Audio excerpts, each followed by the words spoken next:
So much has changed in the last few hours, I'm sure, but given this team seems to be in control of its own destiny, when you guys are focused, you can do stuff like last night. How do you maintain this level of focus, this level of force, whatever you want to call it, going into Game 4 after a blowout win like that? You forget about it, and you play as if you want to win a championship. And we do not want to give them home court again, so we got to exert ourselves tomorrow. Does the familiarity, having played football before, does that help in things like this, or if you play different, so it's different? It helps. Just when you go against a guy for several years, yeah, it definitely helps. Steve was talking the other day about the playoff record at home and saying that you guys play with more pace at home. Why do you think that is? Does that come from the crowd? Does that come from a commitment on the players' part to play faster at home? Or what do you think? Probably part of it is definitely the crowd. The crowd definitely helps. Maybe we just feel better at home. I don't know, but it's hard to say why. That's an interesting stat. Do you feel like? What do you feel like you guys do better at home? I mean, obviously you're a good team, but the numbers at home are off the charts in the playoffs. I think our defense. Although it's been good in Houston, Game 1, Game 2, a little slippage, but our defense at home leads to a lot of transition opportunities. And when we get out and see the ball go in the basket, just gives everyone confidence, especially if you make a couple easy shots. You feel like you can pull it from 30 feet after that.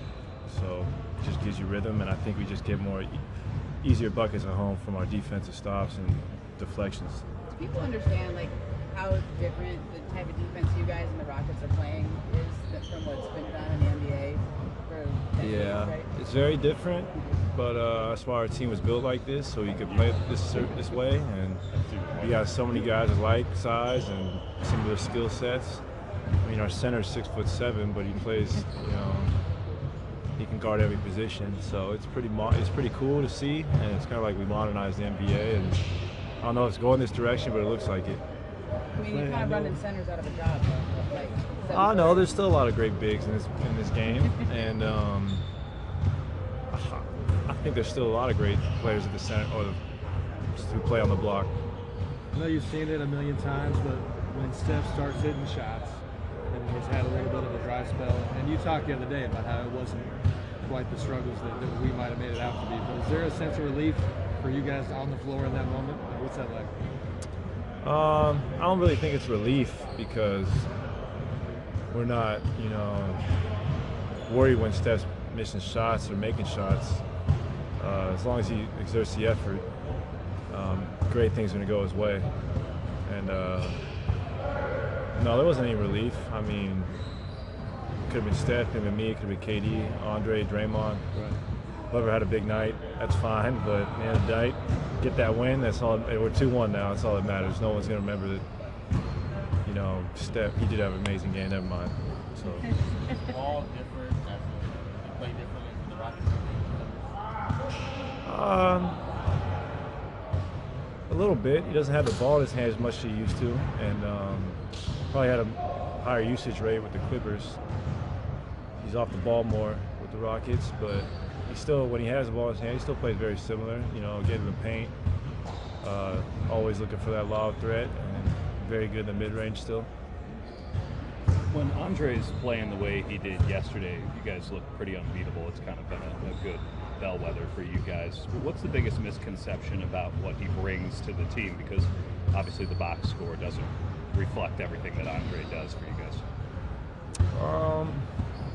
At times, I do think the box score reflects what he does. He'll always have a couple steals, 4 or 5 rebounds, 5 points, 4 or 5 assists.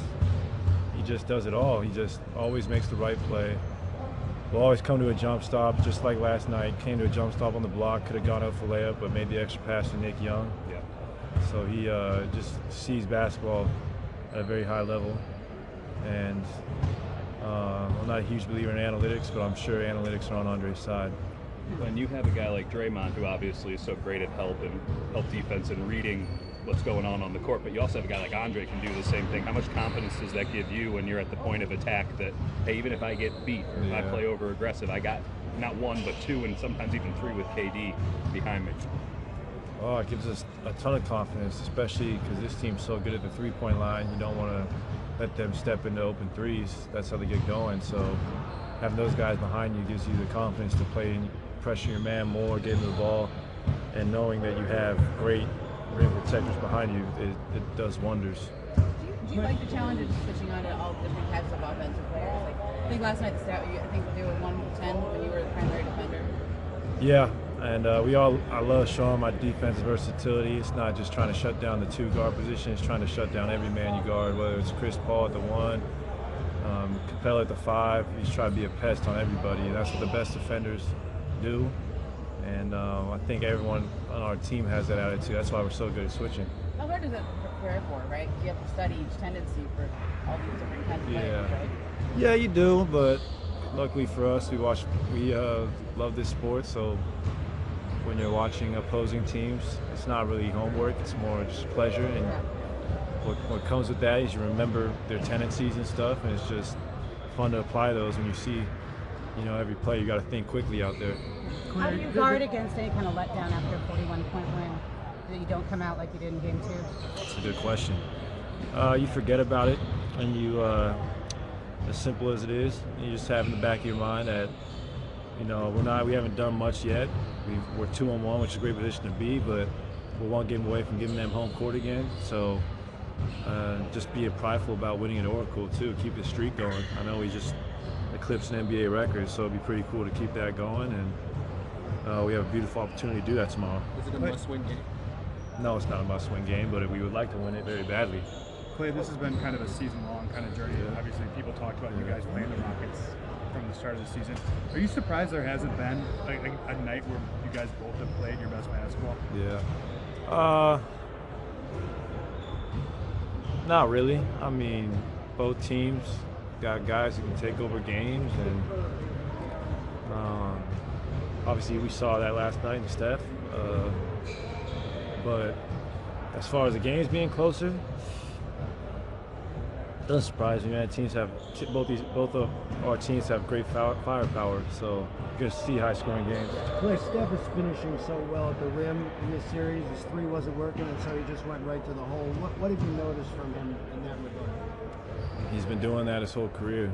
He's so acrobatic down there, and his ability to put spin on the ball and finish is, one of the best in the NBA. Your guys had a reputation as a defender throughout your career. I think after the game last night, Steve mentioned Nick Young is playing important defense. That hasn't necessarily always been his reputation. Has he been engaged on that side of the ball this season? Have you noticed anything with him different in the playoffs maybe? Yeah, he's been great this series, guarding James, guarding Chris Paul, whoever he's on. He's stayed disciplined, stayed in front of him. And as happy-go-lucky as Swaggy is, he's also a competitor. And when he's making threes out there, he's a great 3-and-D player. That's why he's carved a niche out himself in this league. And he's been great for us this year. I'm excited. It's an honor playing with him.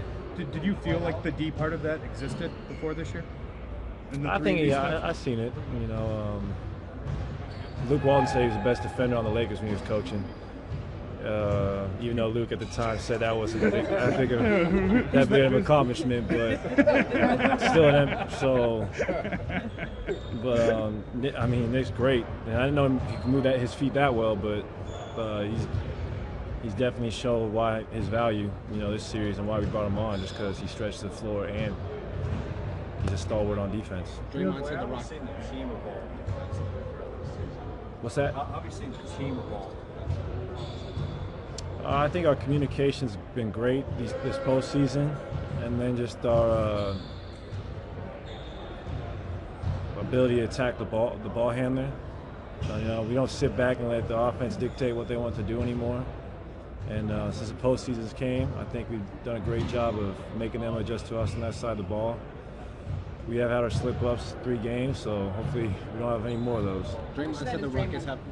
How much is just Draymond yelling back there, quarterback, behind the defense? Oh, it's huge. He sees everything, and he can get from point A to point B, as the best as anybody can in this league, for being a big man. And like you said, he's like our quarterback back there on defense and offense. Can you repeat any of the things he saes, or is it a little bit like Steph's thing on the big screen? No, I can repeat it. He's pretty knowledgeable out there. Might be some extra words, but that's fine. I mean, it's competition. No one's perfect. Draymond said the Rockets have a great offense. He emphasized great. What do you expect to see from that offense a game after they had a clunker? I expect them to go to the rim early. I expect them to try to attack us, not waste so long on the shot clock.